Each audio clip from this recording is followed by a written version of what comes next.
You done with your Oreo? Yeah, done with my Oreo. Okay, good. Do we really know what happened? The brother did. The brother, that's what I thought too. I mean, that seems like kind of obvious. Hey, do you want to talk about death? Yeah. I mean, Murdery thingy. Stop. Why do you put it in my face like that? Because I know it makes you uncomfortable. And welcome. We're talking about the mic, not anything else.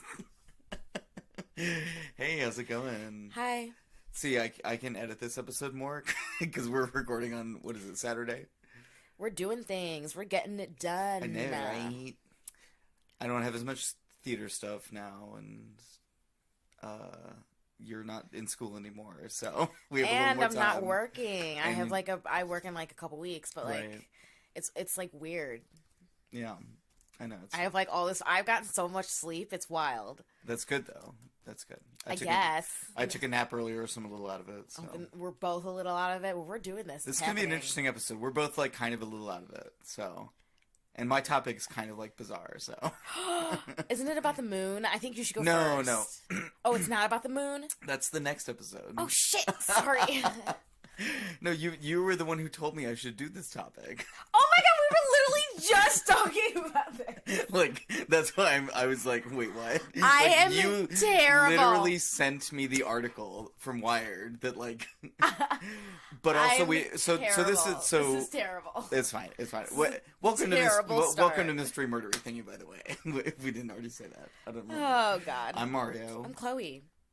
And we do a little bit of bullshitting at the beginning, but not as much as some other podcasts. So let's get into it. Let's do it. Okay.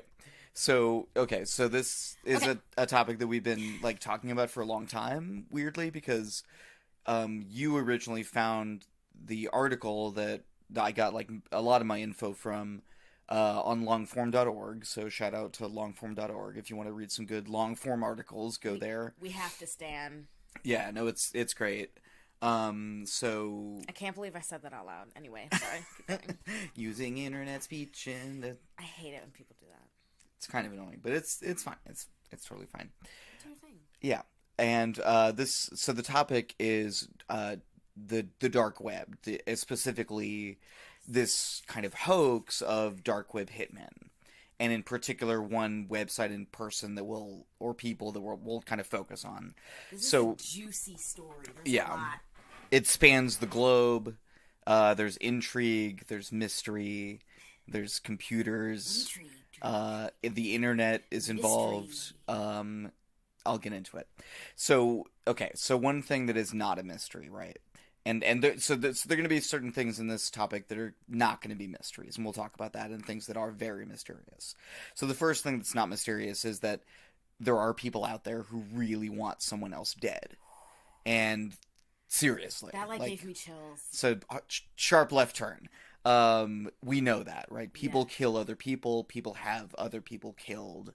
It happens, unfortunately. A lot, all the time. And most of these people, though, are thankfully pretty unwilling to actually do it. Actually killing someone else. You know, it's not nearly as common as people who would want someone to be killed. And that's the difference between those two things kind of comes into play during this topic, right? So they've kind of thought about it. They're starting to plot, okay, how could I do this, right? And there are a small number of these people, right, these would-be murderers that know about a thing called the dark web. And they look in the dark web for someone else to do their dirty work because this, is a kind of the place you go to, right, on the internet. I'll talk a little bit in a minute about what the dark web is.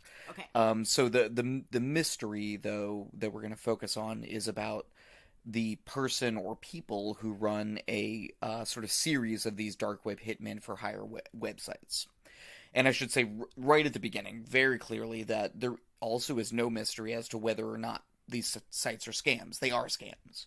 They are hoaxes designed to bilk desperately depraved people who want a hit on a target, right? It's just money making. That's all it is. Yeah, so that's not really the mystery here. So let's just lay that out right at the beginning. So, yeah. what exactly is the dark web? Let's talk about that. Or the deep web, which it's also called. So it is a series of websites, right, hosted on servers, just like the internet that everyone knows about. But the difference is that you can't find these websites on Google or Bing or any search engine. They're not publicly indexed, essentially making the servers on which they're stored private and untraceable through normal means. So it's this kind of like secret room, right? You can think of it as like kind of like a secret room you can only get in with a key. Yeah, and that's exactly what it's like. And there are physical places like this too, right? I mean, you just did the Agony and Ecstasy of Steve Jobs, right? This play about Shenzhen and the exploitations of workers, who are making Apple phones and all that, right? Yes. But a part of that at the very beginning was him, the author, describing going to a market, right, where you could buy guns, you could buy whatever, anything. hitman services, Yeah, a real place, right? The dark web is essentially that, but on the internet. So anyway, yeah. and some of it is very sickening. Yes, no, very, very, very Absolutely sickening. So, yeah, you kind of need a certain piece of technology and the will to get on these dark web websites. It's not hard. Like, this is not, like, something where you need to be, like, a techie or something. Not really. You just download it, and I'm not going to, like, get into it, because no one needs to go to this thing. Because while it is easy to get to, don't go there. It's not advisable to go there. Don't just go poking around or something. Like, it's not a good idea. There's malware, and while my topic does involve a hoax, there is legitimately criminal, despicable content on the dark web. Things that we don't need to get into, but which are really, really terrible. The worst possible things you can think of. And again, some of them are hoaxes and some of them are not. Yeah. So, yeah. It's not like there isn't real stuff here. So, yes, let's talk about Yura. And Yura is sort of the central figure here that the mystery is going to swirl around. And this is the handle used, one of the handles used by the person or people running reportedly the most sophisticated and profitable dark web hitman hoax on the dark web. And it's important to note that no one knows who Yura is. It's extremely mysterious. We have essentially no idea. And that's kind of the central mystery I'm going to talk about this week. But I also think that there are a couple of senses in which we can explore this mystery of who is Yura. First, in the sort of plain sense, right, that we don't know the name of this person or people, where they are, how old they are, anything about them, right? What's their background, Which is but... so... Yeah, because there has been a lot of research. I mean, I'm frustrated. It's very frustrating. It's not like there haven't been people who've tried to find this out too, right? And secondarily, we don't know who Yura is in the sense that we don't know Yura's true nature or true intentions. So it for example, is Yura working with the authorities or against them? Is Yura sort of good or evil, if we want to put it, simplistically? Is Yura an entrapper of would-be murderers, or is Yura an inciter of violence? Oh. And I think the Wired article does a good job of getting into that. I never thought of it in that dividing it up perfectly, like in half, like that. Yeah, there's a certain duality to Yura's nature For sure. that we'll kind of see as we get into the story. But there's another figure. There's a foil to Yura in the person of Chris Montero. And Chris Montero is what I like to think of as sort of the anti-Yura. Where Yura's out there, bilking people on the internet, Chris Montero is out there shutting people like that down. Go and Chris! Pointing out their hoaxes and their scams and whatever else. And yes, thank you to Chris Montero from all indications I've seen on the 48 Hours episode, reading what he said. Saving lives. Seems like literally saving lives. Very much so, like the most genuine, like well-intentioned person who's like Yeah. really trying to do good for the world. So good on ya. Yeah. And again, unlike Yura, who seems like kind of a douche. He's definitely like the anti-Yura. like the devil angel, like. Yeah, it is kind of like that. So there's a certain duality there as well. So it's interesting. This story kind of centers around these like dualities, but maybe not as simple or straightforward as you might at first think, as everything always is, right? So Chris Montero is also the reason why we know really about this at all, like you and I, like Chloe and me, because he contributed heavily to that longform.org article, or well, it was a Wired article, but we found it on longform.org, that Chloe read first and then showed to me like a long time ago, and then reminded me of as well. Well, when I went back home, my mom was like, "Hey, like I have this thing." And it was like a 2-part 48 Hours episode. She was like, "I watched it. It was really good. You should watch it too." Yeah. Is that what it? That's what the name called? of the episode. That's Yeah, what Click it was really, really good. And I was like, "Oh, wait, I know this story." Yeah. But they got really. I don't know if you're going to get into that. A little. Their bit. investigation. Okay. A little bit, because it is a lot. It's a 2-parter episode, so it's an hour and a half of content. It's a lot about the investigations, and I'm going to get into some of that. But I also have to say, while the 48 Hours episode, it was exhaustive, they themselves saved lives and like helped authorities. Like, it was a great project that they did. I did find it, and I told you this, a little annoying, where at the beginning they were like, "Wait, did he do it? Was it, who do you think it was? Was it the husband or wasn't it the husband?" And then it was like, "Is the dark web hitman site, is it a real thing or is it a hoax?" It was like this, click to, give us your opinion. I just found it a little annoying, but other than that, it was a great episode. That's my nit to pick. Sorry. That's fair. No, that's totally fair. It's like when there's too much acting in like an ID show. That's the first thing I asked my mom. She recommends me the show. I'm like, "Okay, is there a lot of acting? Right. How much acting do I have? Do they talk? If they talk, I don't want to watch it. Yeah. If they have lines, I don't want to watch it." Okay, so Chris, along with being a computer professional of some extraction, I forget, he has a few hobbies. He likes writing wikis, running certain subreddits about the dark web, and investigating dark web hoaxes. I think he's also really into investigating like credit card fraud and stuff like that. Like your dad. A little bit, yeah, a little bit.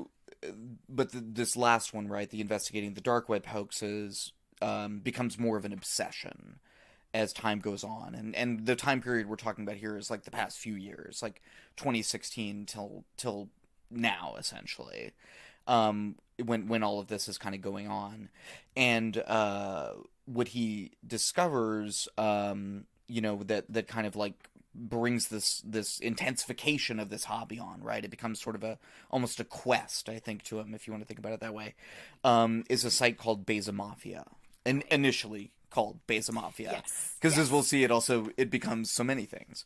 And it's being run by a man named, quote-unquote, Yura. Presumably a man. Chris's intention when he found this site was to, like he typically does, expose it, for the dark web, seeming hoax that it is. And his research into it did suggest that the site did not actually facilitate, quote-unquote, body harm services, as it advertises to do, and seemed to instead be a scam to get people's bitcoins, which is a cryptocurrency that allows for sort of these, to some extent, anonymized transactions. And Chris wrote about this all on Rational Wiki, which is like Wikipedia, but it's a little bit different. So Chris did not know at first the Pandora's box that this opened up. Ooh. Right? Because this sort of like starts a chain of events, right? So on February 20th, 2016, an anonymous edit was made to the Rational Wiki page that he had created about all this, saying, quote, "All assassination sites are scams, except for Beza Mafia, which is real." So, right. Not subtle. So after that edit, which included a link to a dark web website, when that was deleted, a second, but by like the, administrators or whatever, a second edit was made that said, quote, "Another site is Basamavia, a marketplace where hitmen can sign up to provide their services and where customer can order. The site protects the customers with an escrow service that stores the Bitcoin until the job is completed. They also accept external escrows." Close quote. It sounds like you'd be reading like a Wikipedia page and then all of a sudden there's an ad. Yeah. Yeah, it clearly, and of course, Chris figured this out immediately. This was whoever ran Besa Mafia, right? Trying to drum up some business. And this apparently is not uncommon for these sort of dark web scams, where they will advertise on subreddits, on wikis, on blogs, just these kind of like little stand-up websites, right? On WordPress or whatever, right? And they'll, those websites are accessible. Those websites you can find on Google, and then they point you to the dark web website where you can give away your money to people who are trying to scam you. Yeah. So Chris was intrigued, a little offended that someone had used his wiki to try to profit, in one of their scams. But he decided to visit this site a little more and kind of look more into it in terms of Besa Mafia, what's really going on here. Nice. So the Besa Mafia site purported to be run by an Albanian crime syndicate. Besa is apparently Albanian for honor. And Chris found, as we saw earlier, right, a lot of typos, a lot of grammatical errors. That's what it seems. Clearly, whoever's making this text does not, and we'll find this out for sure, does not know English too well. Stock photos were also on the site, sort of giving a sense of the murdery nature, right, of the offerings therein. The body harm services, right. And Chris also found a payment system that did not, in fact, involve any escrow accounts or whatever security.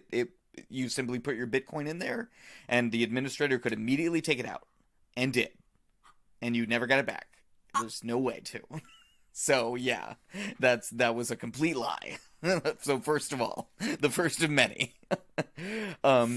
So, Chris, of course, he finds this out, and what does he do? He goes back to his wikis and his website and everything, and puts this out, right? The idea is, right, you expose these things, right? You put the knowledge out that these scammers are trying to keep hidden in order to hopefully stop them, right? Interrupt what they're doing. So, he wrote about all this on his blog, Chris Montero. And things start to escalate. Chris is contacted directly by the Besa Mafia site administrators, and they say, quote, "Hello," with one L, just to note, "I am one of the admins of the Besa Mafia website on Deep Web. Would it be possible for us to pay for a true and honest positive review? Let me know if we can prove to you that we are legit." And it was signed, quote, unquote, Yura. So, a little weird, but also, like, clearly this is what this person does, right? They find these people saying, like, oh, this is super fake. They go to those people and try to, like, get them to stop saying that on the internet,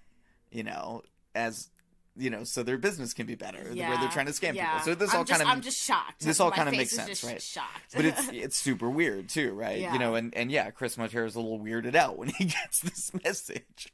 But of course, he does not acquiesce to this bribe attempt, essentially.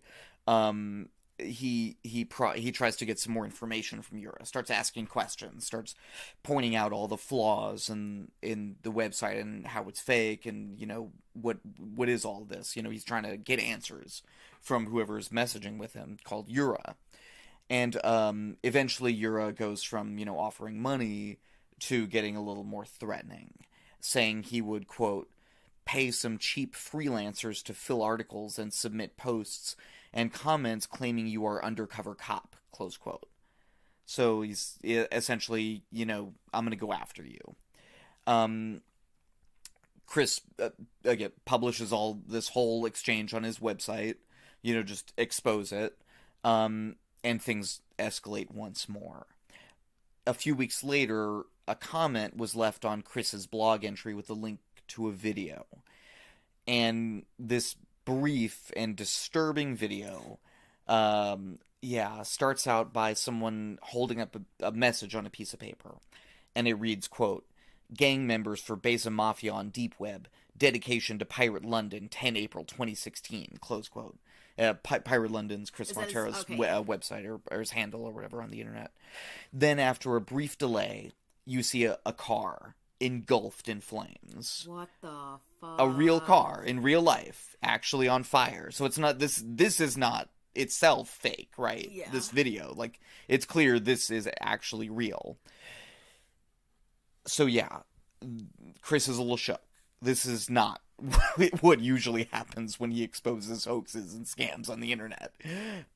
Usually the people just ignore him, or, certainly they don't get to this level of violence and intimidation attempts. Which to me, I don't know. Is it weird that I'm surprised? Surprised by what? That, he, shuts down all of these, hoax people on the dangerous part of the internet, but, he doesn't really get fucked with. I think this also gets to a little bit of a separate mystery of how... I mean, yes, there are dangerous people on the dark web. Yes, there's a criminality, terrible stuff, like we talked about earlier. Legitimately criminal and despicable, awful things. But a lot of it is scammers. And scammers aren't necessarily violent criminals. Right. Someone who's going to skim your credit card by putting a device in an ATM and then walking away is not necessarily the same person who's going to, stab you for your wallet. That's a good point. That's a good point. It's maybe a different type of person, still a person willing to do things that are bad and criminal and shouldn't be done, but not necessarily a violent person. Okay. And I don't know whether... I don't know. I'm not a criminologist. I'm not a psychologist. I don't want to, get, I guess, too into things I don't know what the fuck I'm talking about. I mean, that makes sense. That makes a lot of sense to me. Right. Yeah, exactly. I think that just kind of makes sense. So these people aren't necessarily violent, but this is a little bit more violent, certainly than he was used to. So Chris describes his feelings in the Wired article. Quote, "I started questioning myself. Had I pissed off a criminal organization? What the fuck had I gotten myself into?" Close quote. Yeah, so he's a little shook. So he makes what is one of the first of many unsuccessful attempts, unfortunately, at getting help from various authorities, police, etc. So an officer, when he goes down to London's Charing Cross police station, because he lives in London, if I didn't mention that already. So the officer there at the desk takes his notes down, what he tells him or whatever, and eventually refers him to the Falcon Team, which is apparently the name of the Falcon Team, which is apparently the Metropolitan Police's cybersecurity unit. Nice. No, it's a cool name. It's a good name. I don't want to make too much fun of it. I'm sure they're doing great work, but keeping the homeland safe and everything, but it's also a little bit ridiculous. So anyway, a meeting happened, with Chris and the officers, but apparently they were kind of a little dismissive of him. They claimed, in reference to the video particularly of the burning car, that they didn't have jurisdictions. We don't know whether this is even in the UK or not. Oh. Now, this whole idea of them not claiming not to have jurisdiction, though, it seems a little, again, I'm not an expert, but it seems a little bit weird to me because, you're a cybersecurity unit, so you're investigating internet crimes. Internet doesn't really have borders. Right. Someone could be committing a crime against a British citizen from a different country on the internet. Is that not in their purview? I don't know. I kind of didn't understand that. No, that's a good point. But anyway. That's kind of the case here. Yeah, it seemed like someone could have done more for him. Yeah. Someone should have done more in some way. I don't know exactly how. It's complicated. It's not a super easy thing, right? I can understand why people are kind of trying to kind of passed the buck, essentially, right? But someone at some point should have said the buck stops here, and, like, I'll find out how we can help this person to help us. Because, like, clearly there's something, you know, to this. So, yeah, Chris, you know, he tries again. He tries the UK's National Crime Agency, the NCA, but realizes later that he mistyped the email address for them. So they never actually got his message at all initially, yeah. So after these unsuccessful attempts, kind of, you know, to go the legit way, were unsuccessful, Chris decided to do some, you know, something on his own. Go snooping a little bit more, do some white hat hacking, exactly, kind of go rogue. But, you know, good rogue, lawful good rogue, which is a weird combination. Chaotic good.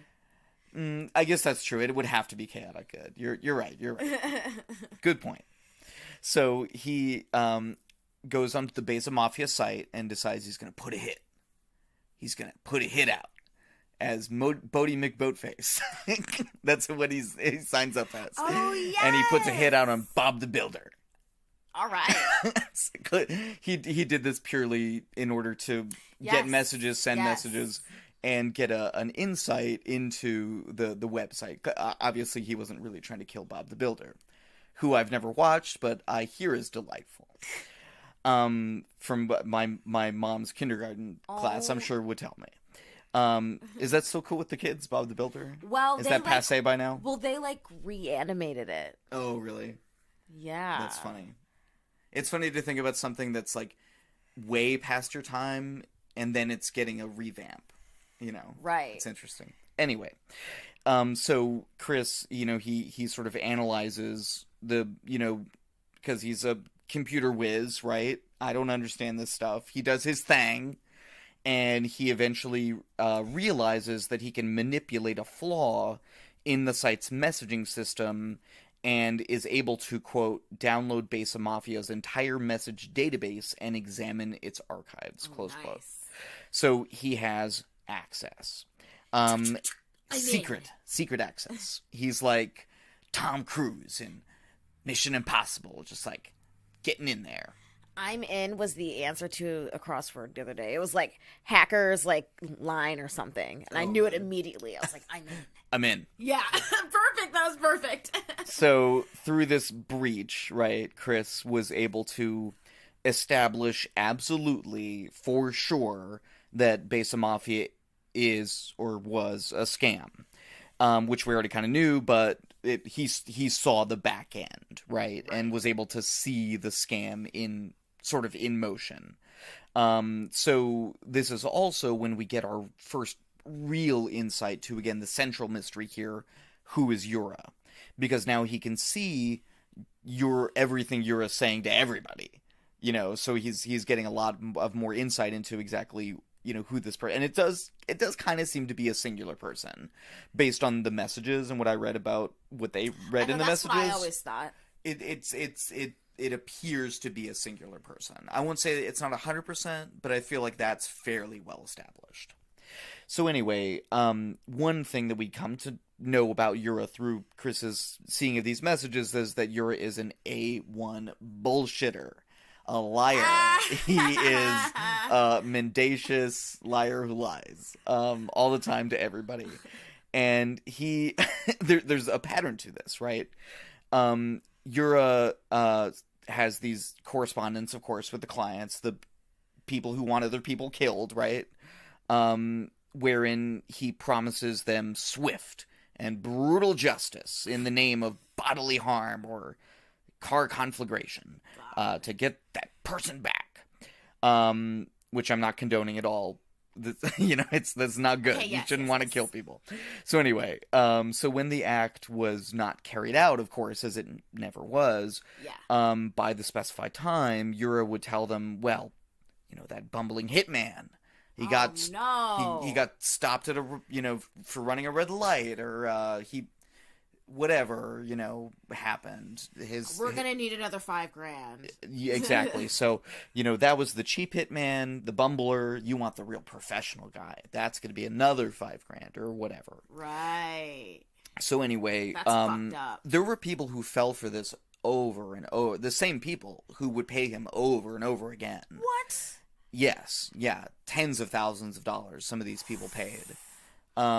Yeah, which again points to the seriousness with which they took this enterprise, though. To them, this was not a bilk or a scam. To them, this was literally deadly serious. Yeah. You know, every time they sent another 10 Bitcoin, that was them essentially saying, I'm killing this person. I mean, to the law, that is murder. If the deed action had gone itself is like exactly is freaky. Someone is like willingly like it's creepy, yeah, and that it's like it wasn't like there were like 3 of these people. It was like enough for this Euro person to make at least tens of thousands of dollars, if not hundreds, if not maybe in the low millions. That's another mystery, actually, how much Euro made off of all of this. So anyway, some people eventually, you know, requested a refund. No refunds were ever given, unfortunately. And besides being a manipulator, liar, braggart, bad English speaker, Yura also appears, though, you know, to have been quite diligent and quite enterprising in this enterprise that they went through. They were not bad at being a scam artist. So I think that's one thing you can all say. Again, it's a little more, you know. Especially since we still don't know who this person is. Yeah, clearly they're good at staying anonymous. Yeah. Exactly. And, you know, it's not to, I think I'm jumping ahead a little bit, but when they do the 48 Hours episode, they attempt to get Yura to do a sit-down interview. Right, and eventually, initially, Yura says that they'll do it, but backs out, which I think you could kind of see coming. But I think they realized, like, it's too much of a risk. Like, appearing anywhere in person is too much of a risk. Right. So they one thing I think we also know about Yura is that they're very security conscious. Right. And they're maybe a bit of a hermit. You know, if we're talking about, you know, profiling, you know, this might be someone who has a work from home job, or, you know, something like that, or who does it, you know, who's a bit more of a loner. I don't know, maybe. So anyway, Yura was not content to just, you know, stand up this dark web hitman storefront, you know, like all the others, and just let the chips fall where they may, right? He was a little bit more of a businessman. And he went out and he got marks. He didn't just wait for marks to come to him. He went out and got them. And what the Wired article describes is a, quote, fully fledged fake news operation, close quote, that also helped to support all of this. So apparently the messages, you know, bribes, coercions, whatever, that Chris Montero had gotten from Yura was also part of a pattern. Yura would find people talking badly about Besa Mafia on the internet, and he would try to get them to take down the bad content and put up good content by giving them Bitcoin or intimidating them. And, you know, or at least to get them to take down their bad reviews. And he also hired others to bolster the credibility of the website, including the person who made the burning car video sent to Chris Montero, who is, by the way, in California. So a person wherever gets a person in California at the time? The person who made the video was in California. Oh. So a person's wherever gets a person in California to make a video of a burning car, which, by the way, was probably not stolen or anything. Like, there was no crime, really, that occurred when they made that video of the burning car. It's not illegal to burn your own car, I don't believe. And then get that to send that video to a person in London. It's just so, that part of it's so weird, too. Yeah, why would someone burn their own car? Because someone gave them money to do it, to make a video and, you know, to do this thing. So anyway, this person, known on the site as THC John 2, offered to join Yura's kind of cadre of hitmen, you know, because that was, like, also kind of a thing that the site, like, offered. You could, like, become one of these hitmen, or whatever. So Yura said, well, that's okay, I don't want you to become a hitman, but you can make this video for me of a burning car, and then you can also make these other videos of, like, a fake murder, essentially, that Yura would then use to say, like, oh, I'm not fake. Like, here's a video of a person getting killed. But it wasn't. It was a fake video of a person getting killed that this person in California apparently made. So anyway, so we find that out. And again, it's just more and more evidence that it's a scam. Like, that is not the mystery. We know it's a scam. So anyway, you're also hired some sort of internet helpers, what are called SEO experts, that help to boost where your website shows up in results, in Google results. Wow, this goes deep. Yeah, like I said, he was an enterprise, or is, or whatever, an enterprising person. Like, it's interesting to know that, like, while he's doing this scam pretty well, I guess. If you can say anything good about about Yura. So the Wired writer of the Wired article, I'll get to it at the end, talked to an Indian-based freelance SEO expert that had worked with Yura, but when they were talking with quote-unquote Yura, that person had gone by quote-unquote Andriab. How do they know it's the same person? Because they were running the Besa Mafia site and soliciting these, and they could see the messages on the back end. And this person, Yura, essentially paid him in Bitcoin, but he said he wasn't working for him any longer. But this was part of how they established that he had these, like, independent experts, like, working for him. So Chris continues to monitor the site's communications and comes to realize that Yura wasn't really the problem, right? It was really his clients. A lot of them were convinced by Yura's hype and sincerely wanted people to die. And the messages that Chris could now see, right, he thought, okay, these are like a hit list, right? You could potentially use this as invaluable information for police investigations. And he teamed up with a like-minded internet denizen with the nom de guerre of Judge Judy. So another kind of white hat hacker named Judge Judy, quote unquote. So they systemized the surveillance of Besa Mafia, started kind of like skimming the messages in real time. And Chris, as was his wont, started to create a private wiki, including, quote, compiling a list of the most dangerous users. So he held off, though, on posting, like, any of this information on the internet or anything, or alerting victims. He still thought that he could work with the police, right? And he tried again to contact the NCA, the FBI. That again failed. So Chris and Judge Judy decide to take a more direct action. On July 3rd, 2016, they launched what they called, quote, Operation Vegetable. And Chris, again, here describing this from the Wired article, quote, I just wanted to disrupt the operation. It was also a personal revenge. I can talk about the greater good, but it's personal. It's many things. My individual focus shifts day to day, close quote. So that he became very wrapped up in this, right? Like I talked about earlier, like it becoming more of like an obsession for him as things go on. And so Chris and Judge Judy, they copy the whole Besa Mafia website, and then they shut it down. Like, they have the keys, they flip the switch, it is done. No longer a website. Now, instead of going to the Besa Mafia site, users are redirected to a site that said, quote, quote, had a picture of a closed, rusty door. Under the Besa Mafia logo, they left a message. Besa Mafia has closed for business. After 6 months of scamming criminals for their bitcoins and stealing over 100 bitcoins, $65,000, the site has closed. No one was ever beaten up or killed. Close quote. So Chris and Judge Judy, they celebrate. They literally pop the champagne. They see this as their final victory. Yura's been defeated, and his sort of true nature is still in flux. But it was not done. This was Is not it ever? This was not the end. No, not really. Never-ending story. So after celebrating many days or weeks, whatever, after celebrating a day that Chris had sincerely dreaded came to pass.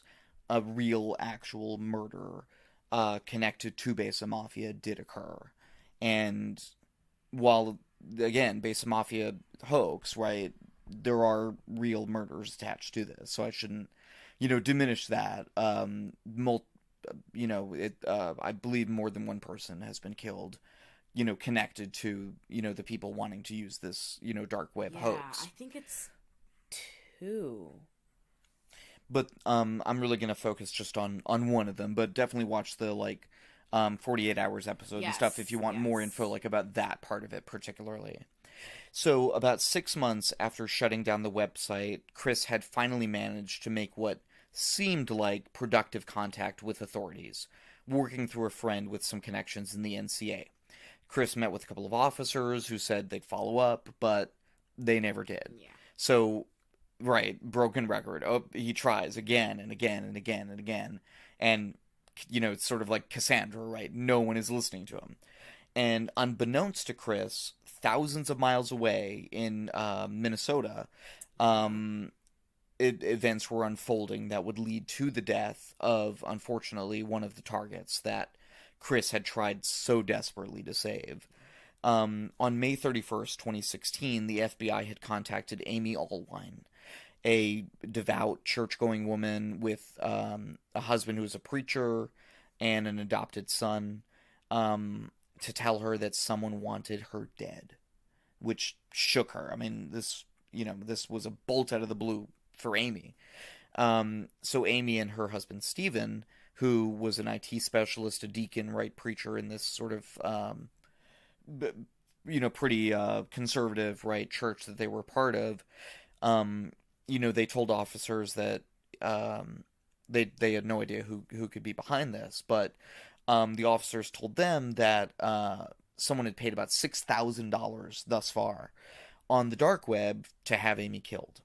And they said, that Amy was, by all accounts, a really, genial person. She didn't have any known enemies, really, so this was all very mysterious.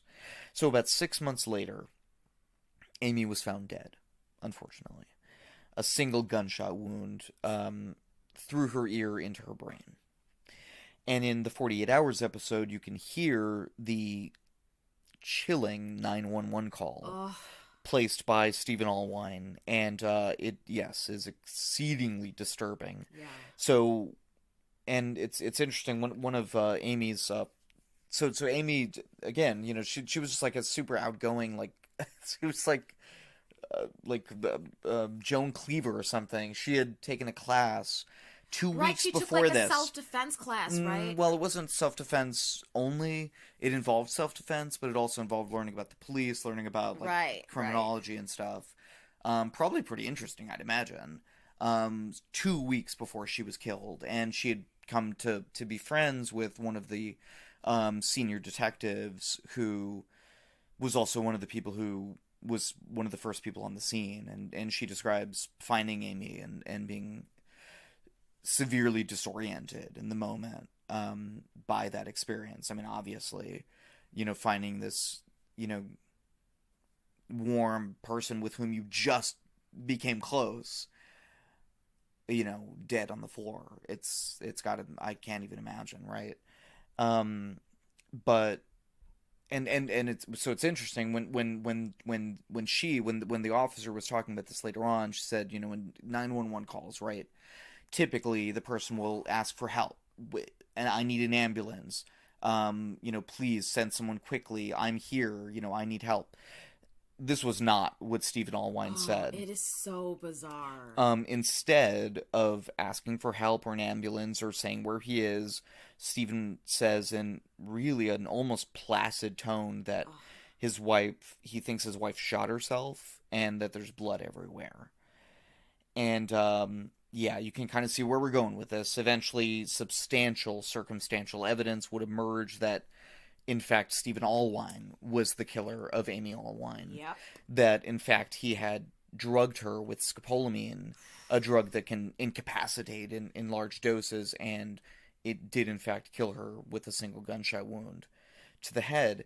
And what also became part of the case, of course, were all of these messages between a user called Dog Day God, who eventually was found to be Stephen Allwine, and Yura on the Besa Mafia site.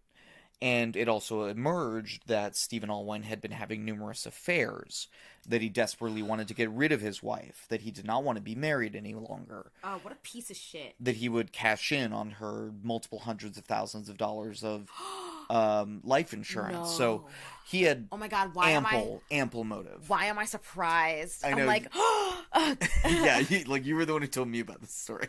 I know, but like, it's just wild. I know, it's shocking every time you hear about it, because, again, like we always talk about, right, like who are these people? Who are these people? So it did emerge. I already talked about that. So, this was, Chris Montero's probably literally worst nightmare. Right. This was what he had been dreading, what he had, like I said, desperately been trying to prevent. That one of Besa Mafia's clients would essentially get tired, right, of the delays, of the excuses, and say, I'm going to take matters into my own hands. And that had come to pass. For sure now. He knew. Eventually when he found out about this. So, another nightmare came to pass when Chris himself was arrested soon after this. On suspicion of being Yura. Yes. Because apparently the, quote-unquote real Yura had used his internet minions to essentially frame Chris Montero for being himself, which is weird. And he actually got this to the point where the authorities went and arrested Chris Montero. And took all of his computers. And took him to prison for 2 days, and eventually dropped the charges. But, yeah, they didn't, apologize or anything. They just, never talked about it again, which is how these things kind of go. Yep. So, while the authorities, yes, continued to ignore Chris after that, the authorities did seem to start taking the situation itself more seriously.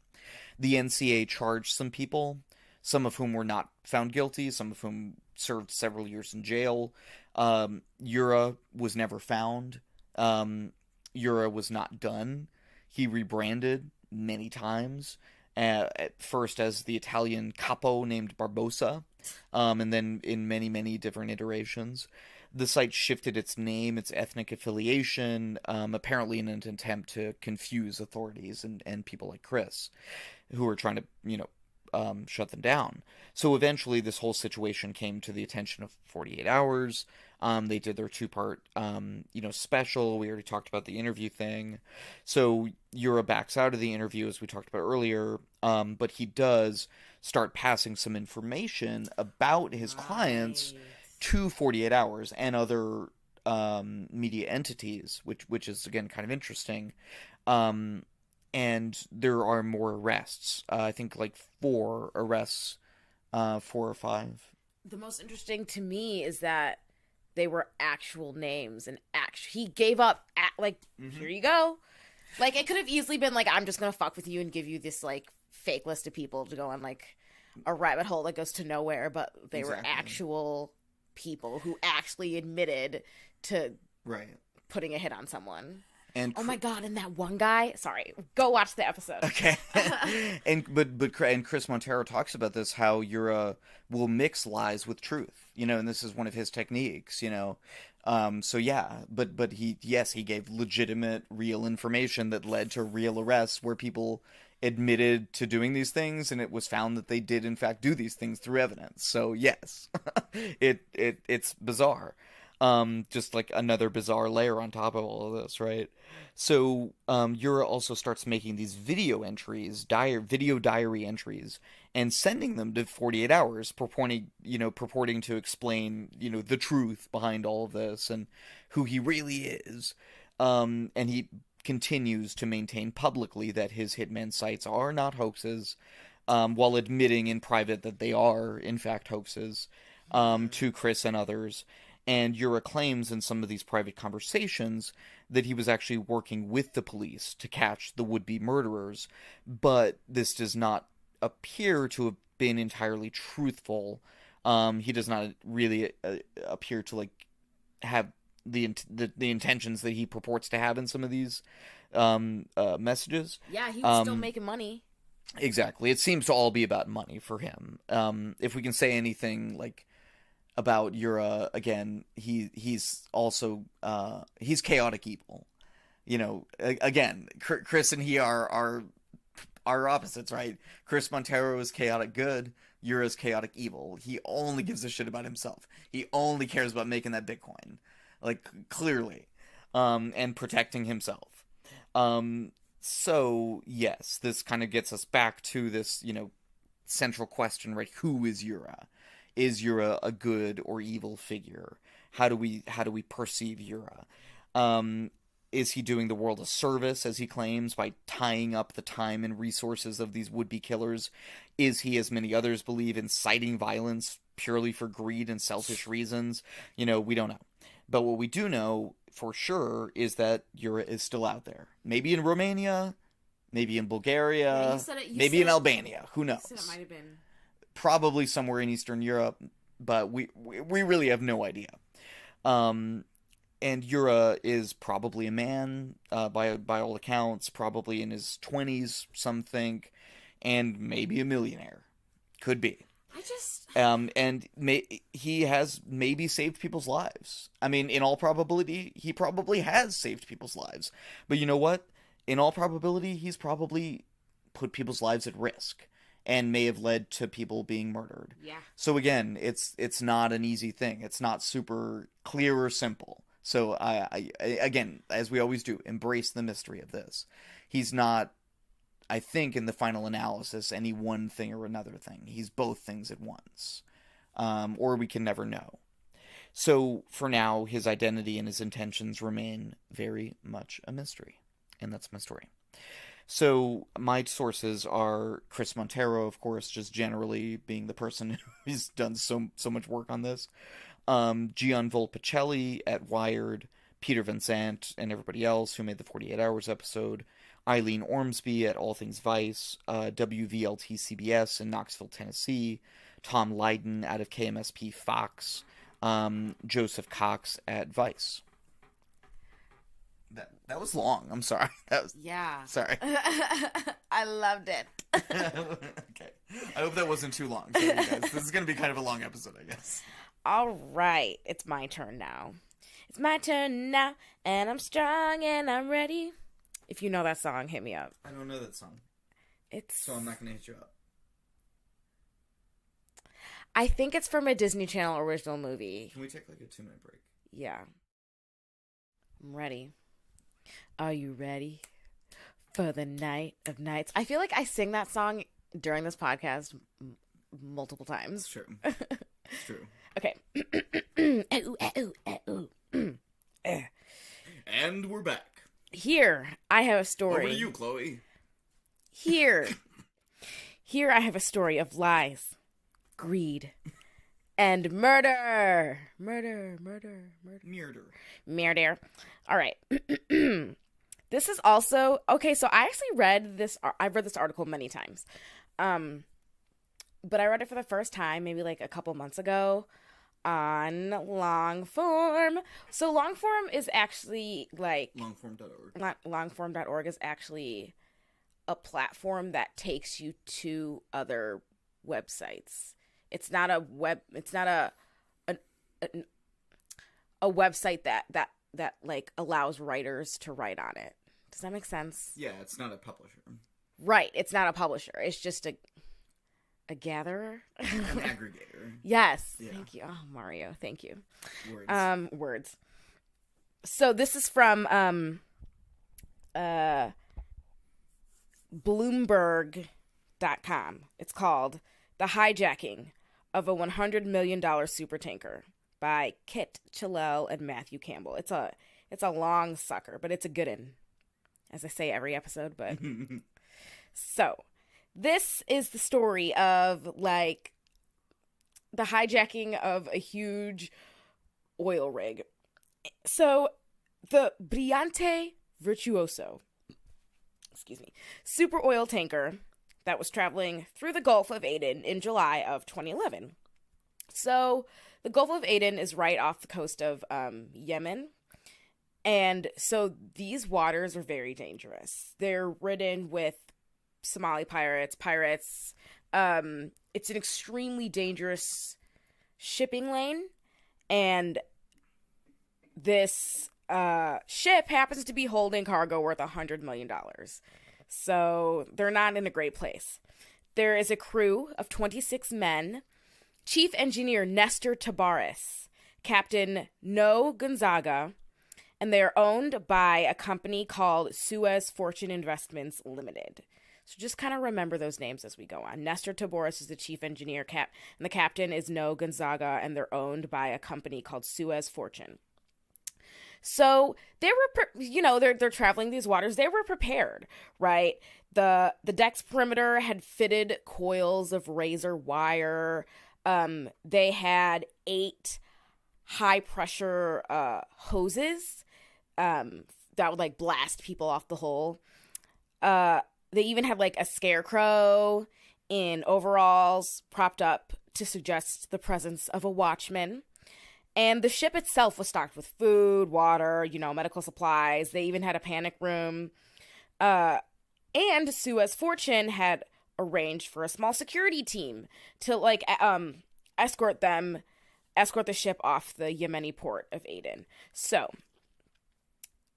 it all happened on the evening of July 5th. 12 nautical miles off the Yemeni coast, Captain No Gonzaga orders the crew to cut the engine and drift while they waited for the security guard's arrival. So 40-year-old Alan Marquez is keeping watch. So he's there, he's on the bridge, when suddenly, just before midnight, a motorboat starts to approach the ship. So he sees 6 people holding rifles, and they're wearing camouflage. Marquez calls down to the ship, asking the men who they were, and then one pulls out a megaphone and explains that they're part of the security team, and they ask to board. Marquez was like, I don't know about this. He looks at it, it's like, okay, well, there's too many people, really, for it to be like the security team. And one guy wasn't wearing any shoes, and letting armed strangers onto the ship when there's a question about identity is against protocol. So, but he called up, but his superior was like, yep, lower a ladder. And the men climbed aboard. And you can guess what happened next. 6 men climbed up. So they had light brown skin, wore red and white, I didn't look up how to say this word, keffiyehs? Keffiyehs. I'm not sure. And blue hospital masks. Their rifles looked like Kalashnikovs, and they carried black pistols and holsters on their thighs. And when Marquez asked for ID, they flat out refused. They took his radio, and they're like, take me to the captain. I am your captain now. So they were instructed to gather all of their crew in the television room. So once all 26 crew members were in the TV room, the gunmen split up. So 2 took Captain Gonzaga to the bridge, 2 marched Tabares to the engine room, and 2 kept watch outside the TV room. So the crew members are sitting there, they're all freaking out. They're wondering really, what's happened to their captain? Where's their engineer going? When suddenly they hear gunshots. And at one point, the engine turns back on. So at this point, it's 3 a.m. and an explosion sounds. Alarms go off. But the crew still waited until it became too dangerous. The room began to fill up with smoke. So they crept out only to find that the intruders, these gunmen, these pirates, had fled. They were no longer there. So Alan Marquez and some other crewmen, they rush to the bridge where they find their captain. He's tied up, but he's unharmed. They free him. Gonzaga sends a distress call that's picked up by the U.S. Navy, specifically the USS Philippine Sea, a guided missile cruiser that was on patrol nearby. So they, come to the rescue. So once they're all safe, they count off and see that Tabares is missing. So search party is sent, but the smoke is too thick, and they eventually give up. So the fire is getting worse, right? The metal is buckling under the heat. And remember that they're carrying oil. So they're carrying 141,000 metric tons of oil. Now, fortunately, all the fireproofing does its job and there's no oil spill. But if there was, it would have been astronomical, totally devastating, absolutely terrible. So U.S. Navy shows up, answering the distress call, blah, blah, blah. They send lifeboats out. 5 a.m., the U.S. Navy Seahawk helicopter spots movement on deck. It's Tiberius, and he's waving a flashlight. He's alive. So the flames were too intense for an aerial rescue, but he jumps into the water, and he's pulled to safety by a boat. So first, Captain Gonzaga begins to talk. So he says, here's his story. He says that the hijackers ordered him to turn over $100,000 and then sail to Somalia. But he was too slow to open the safe, so the gunshots that they heard was the hijackers firing their guns into the safe. Tabares talks too, and he said, saying that he disabled the engines when the captors weren't looking, then he escaped, and hid for so long that he missed the evacuation. All in all, this was a very unusual pirate attack, and we'll talk about why later. So let's get into the world that is maritime insurance. Is that how you say that? Mm-hmm. Maritime? Yeah, Maritime. Mm-hmm. So there's an entire world out there that is insurance specifically for like shipping. Yes. If I'm not incorrect, and I'm not totally sure, but I believe this is kind of how insurance started, actually. Like, the whole concept of, like, the modern concept of insurance. That makes a lot of sense. Because, you know, in the, you know, let's say, you know, 14th, 15th century, right, the age of exploration, as we've talked about before, you would have these, you know, huge ships with these, you know, enormously, you know, expensive cargo on these really dangerous trips, because it was like the 15th century, right? Like, every trip is super dangerous. So, you know, these emerging, you know, mercantilists, you know, in order not to lose everything, right, they would get this new thing called insurance. So, anyway, just a little nerdy historical note. Well, the company that I'm about to talk about is called Lloyd's. Right. And they had been around since 17th century. Right, they are the biggie. If you want to, for example, you're an NFL player and you want to insure your legs, right, you go to Lloyd's of London. Right. You know, if you're a singer and you want to insure your voice, you go to Lloyd's of London. They do the weird shit. I'm almost positive Beyonce's legs are insured. Oh yeah, that makes sense. And I didn't know Lloyd's, but their big thing is shipping. That's their big. Right. But they also do like weird, you know, normal insurance companies they don't do that. Yeah. There's no, like, insurance company in America you can go to and say, I want to insure my legs. It doesn't exist. Home Auto Life. And legs. So, the Brillante is insured by Lloyd's. Quote, anything that might be lost or cause a loss, from Bruce Springsteen's voice to a Virgin Galactic spacecraft, can be insured via Lloyd's. But shipping remains at its core.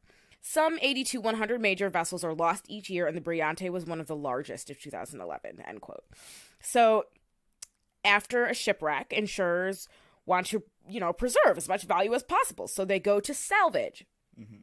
Salvers get a percentage of anything that they save from the destruction. So, Suez Fortune, the owners, they called a company named Poseidon Salvage International, and, you know, they went in and started checking things out, right? If insurers were going to pay, they needed to get a better understanding of what happened and what actually went down during this hijacking.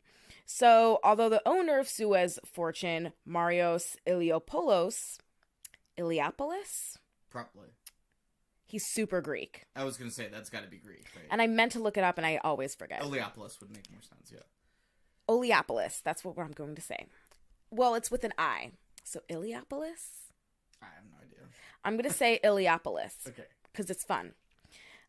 So he was ready to submit a claim for his ruined ship, but he needed to let the insurance company, you know, do their thing first. Let's talk about David Mockett. So, in order to investigate, they needed to talk to people such as marine surveyors. So there's a lot of marine surveyors in Aden. Every port has them. They are, quote, are hired to establish the facts of incidents from routine collisions to deadly storms. Their assessments often make the difference between payment or denial of a claim, end quote. So he's this pretty good dude. He grew up in England. He moved to Saudi Arabia in the 70s. At that time, it was booming. So he was looking for better opportunities. He later moved to Yemen in 1998. He's like super tough. He was randomly shot at one point and the bullet ricocheted off a car and hit him in the neck. But he never like found out. I mean, he lived. He never found out why he was targeted. So at this point in time, he had been living and working in Aden for about 10 years and overall believed that he was safe as long as he stayed out of trouble. So here he is, Marine surveyor, and he is assigned to look at the Brillante Virtuoso. But he wasn't given access to the wreck for almost a week. No explanation. So when he finally got to it, he did his inspection and was suspicious. So some points. It was weird that the ship was set on fire in the first place. Pirates don't set fire to valuable ships. They hijack them and then they hold the crew.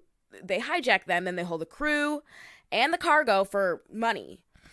They don't suddenly abandon ship after getting on board and taking control. It's a lot of work. The one pirate tactic that could realistically cause a fire, in this case, like an explosion, were rocket-propelled grenades that was sometimes used, but there was no evidence of those. So, also, why would an experienced captain invite random men on the ship when they're traveling the world's most dangerous waterway in the middle of the night? It just doesn't add up. So, Mockett tells some people about his suspicions. He's like, I don't know about all this. And he suspects that the supposed Somali pirates weren't Somali pirates at all, but they were rogue elements of the Yemeni Coast Guard or the Navy. So, fast forward to July 20th, 2011. Mockett takes a lunch break, about at 1 p.m., pretty normal day. He leaves his office, he gets into his Lexus SUV, and as he drives down the street, the bomb that was carefully placed under a seat detonated, killing him instantly. Yeah. So, absolutely terrible. They said you could hear it from like miles away. Wow. British investigator Jonathan Totman arrives to look into Mockett's sudden and obvious murder. But there really wasn't a lot to investigate. Like, authorities cleared the site of the car bomb really quickly. There was very little evidence taken. His laptop disappeared in police custody. Al-Qaeda was super active during this time, but the investigator didn't believe that this was an act of terror. No one really took credit for it.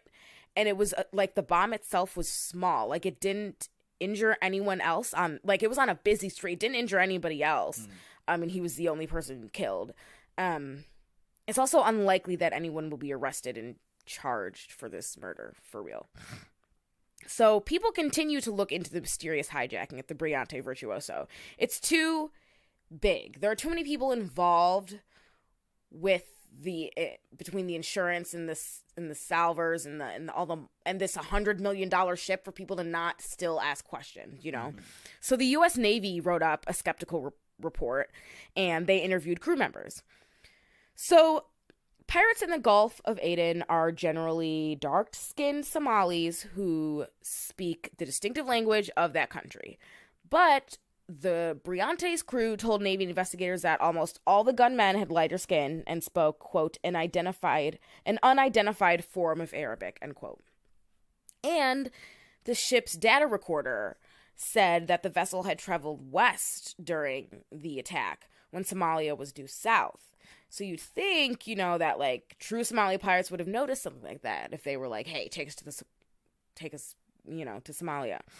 They were going the wrong way. So agents from the U.S. Naval Criminal Investigative Service started inspecting what was left of the tanker now that they had it secured. So one of the explosive experts, he goes in, he goes to a space next to the engine room, and it was totally scorched, but he spotted an unmistakable bulge in a metal plate on the floor, and something like that could only have been left by a bomb. So it was focused and it was really powerful. So 15 months after the attack, a second Brit in Aden died in mysterious circumstances. So this guy named Roger Stokes, he's a lawyer and he's actually a friend of David Mockett's. So he tried to collect an unpaid bill, a fuel bill, on October 7th, 2012. And, hold on, I just lost my place. God damn it. It keeps popping up with that. I know. Yeah. Okay, wait.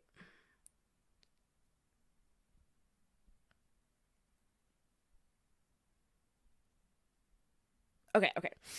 So, October 7th, 2012, his driver found him in his apartment, bleeding severely from a head wound. He died on the way to the hospital, and his family thinks that his death was accidental, but in shipping circles and like people who are talking, they think he was like on the list of those. I mean, he was like part of the whole Brillante thing, and he found knew too much. Right. He wasn't the only, like the article talked about another friend of Mockett's who like got a death threat and like had to straight up leave the country because he was also looking into it. Happen again. Okay. Wow, this is embarrassing. All right. I can edit this out. So now, the insurance. So there were two groups of insurers. So I don't know a lot about the inner workings of insurance. So when I was reading this, I really had to like puzzle it out. So I'm going to try to explain this as best I can. All right. That was so gross. I'm so sorry. Okay. Two groups of insurers were facing major claims for the ship, and they needed to decide whether to fight or to start writing checks. The lead salver, a company called Five Oceans, wanted $30 million concerning the oil cargo.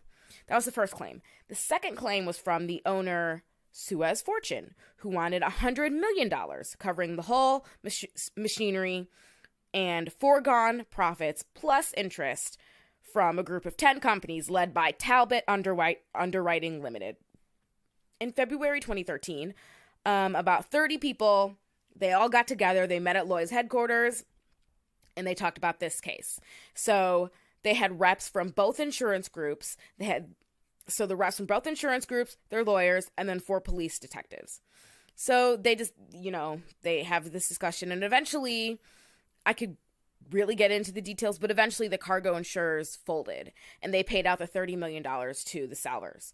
So the other claim, the one concerning Suez Fortune and the ship itself, was much more aggressive. Mm-hmm. So the Talbot company denied Suez $100 million for the ship, and then Suez was like, fuck you, I'm suing.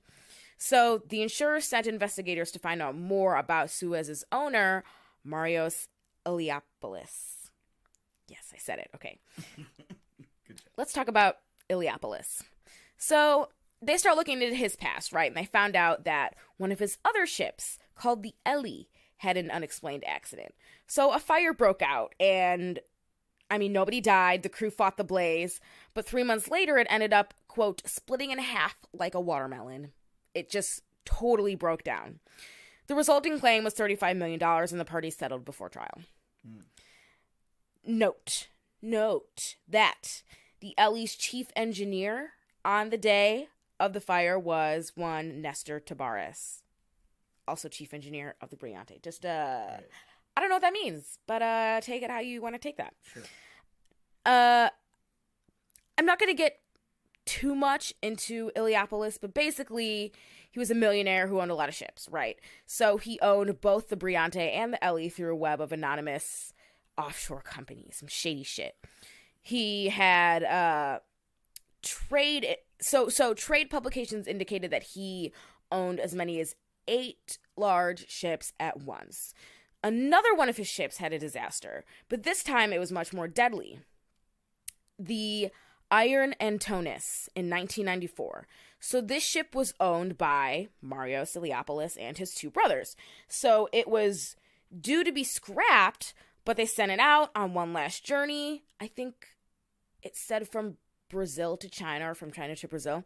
But it sank, in a storm 2,000 miles west of Cape Town, one of the most remote places on the planet, killing all 24 of its sailors. Oh my god. Yeah. They were charged with causing deaths by negligence, but Marios and his one brother were cleared, but the second brother was convicted in 2001. So here we are, 2015. The Talbot Insurance Syndicate finally has enough evidence to go to court with the accusation that Marios Iliopoulos orchestrated the assault on the Brillante Virtuoso. So insurers claimed that the fire was started by a bomb placed, quote, in a chosen location, stoked by an accelerant in open airways, and intended to cripple the ship, end quote. So the insurance company, they point out that there's a lot of inconsistencies in the sailor statements, and they kept changing their stories, right? So Gonzaga, the captain, Marquez, one of the sailors, and Tabares all said that the gunman claimed to be from the authorities. This is the second time around. But if that's like their official, like, are you sure? Like, that's your claim. If that's their official, like, thing, how could Somali pirates have known that the tanker was expecting an escort? Mm-hmm. Huh?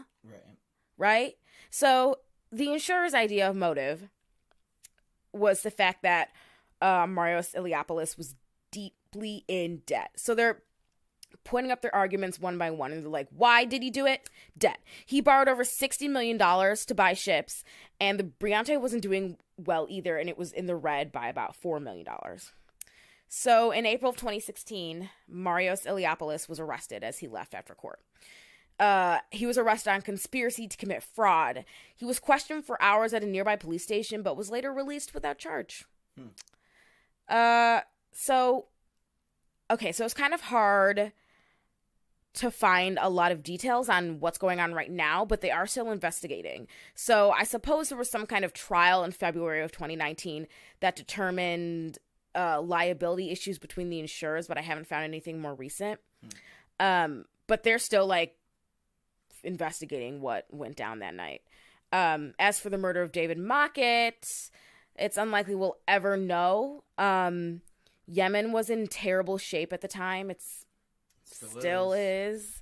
It's a very ongoing situation there, yeah. Even the U.S. ambassador to Yemen, Gerald Fairstein, said, quote, corruption was endemic in the military and the civil government. It was a time of complete political chaos, end quote. So even putting together a murder case would have been incredibly difficult. Yeah. And yeah, just the little bit that I know about what's going on in Yemen, it seems like political chaos is a good way to describe it. I know I think it was the former president, like, switched sides at one point, and then he was assassinated. I think that's correct. I apologize if I'm getting the details wrong, but I believe that's what happened. Wow. So it really is, yeah, just complete kind of chaos in a lot of instances. Yeah, very interesting. And we could learn more. Right. I got a lot of those. I believe it's time. Oh, what are your sources? Oh, my only source was the article from Bloomberg. Oh, okay. Who was the author? Kit Shellel and Matthew Campbell. Oh, okay, cool. Okay, let's do some more weird shit in the news. Weird shit in the news. Ah. Weird. Should we have, like, a real thing for that? Maybe someday? Nah. Maybe someday. Who wants to go first? Magic Conch Shell, will I ever get married? Okay, you go first. Maybe someday. Okay. Someday. So I just recently found this, and I'm kind of super jealous. I'm super jealous. I'm a little bit bitter about it. Like, why can't this kind of shit happen to me? But so some guy. This is an article from the New Zealand Herald. So this guy. God damn it. So basically he found a 624-gram gold nugget worth $37,000 just while he was out walking his dog. Now, let me tell you something, Mario Silva. I have a dog. I love my dog. All right? When I was living at home, I'd take my dog out for walks all the time. True that. Never did I ever find any gold. All right. So he's like, and They want to keep anonymous for obvious reasons. Yeah. The dog's name is Lucky. Maybe, I mean, yep. But they're walking around. His daughter, like, there's like, you know, strolling. His daughter like kicks something, and so he says, quote, I actually walked right past it, but my daughter pretty much kicked it as she was walking. She then goes, Dad, is this gold? I said, I think it might be, end quote. Yeah, so they like went to a supermarket, weighed it, yeah. Quote, just having it at home. I've been like, where do we store it? I haven't been sleeping very well, and we think it's just best to just sell it. But, I mean, I shouldn't be too bitter because, like, they talked about how it came at, like, the perfect time for them. Like, they've been struggling financially, and it was, like, kind of like oh, like, it's great. Wow, great timing. Like, right. So I was like, oh, at least it wasn't, like, some random-ass people who didn't deserve it or nothing. Because that's what I was worried about when I first heard it. I was like, it's going to be some... Right. Anyway. Okay, so mine is from AP, and the title of the article is My Kind of Mix-Up. $5,760 bottle of wine served by mistake. So you guys might, it's kind of a viral story, as you guys might have seen this. So this was a British restaurant, the Hawksmoor, Manchester. And so apparently a server made a bit of an error, bungled a bit, and served a over $5,000 bottle of wine instead of about a $300 bottle of wine. So a little bit off, just a bit. But thankfully for them, their employer, the Hawksmoor Manchester, was very understanding. They said it was very busy that night, but, you know, everybody makes a mistake, a one-off mistake, and that we love you anyway. So it was kind of nice. Yeah. Everybody was sort of having good feelings about it on the tweeters. So, yeah, it was just kind of a good shit in the news. So, you know, people make mistakes. If, you know, things happen. It's just money, right? It's just super expensive wine. I mean, you hear the type of shit people do for money. Exhibit A. Right. So, thanks for listening, you guys. Yes, thank you so much. Appreciate Follow it. us on Instagram and on Twitter and the Facebook too. Mario Text 30 is my tweeter. If you wanna, get read some... a daily recommendation of articles about what's happening in the White House. It's nice to be informed. It is good to be informed. All I do is I post an article and I do some hashtags. Yeah, Mario is I try to keep it simple. Mario is so woke. It's true. It's true. I try, and I would say, if we want to just do, I've been recommending it a lot lately. If you want to get a little bit more woke, read Between the World and Me by Ta-Nehisi Coates. I've been telling tons of people about this book because it's amazing. I've known about Ta-Nehisi Coates forever, and he's a great writer, and I heard him talk on the Atlantic podcast, and he's, but he's just really good, but yeah, read his book Between the World and Me. It's really good. Yeah. I recommend the Harry Potter series. Good. Because no one knows about it. Because I just feel like it's super underground. Have you guys heard about this? It's called Harry Potter.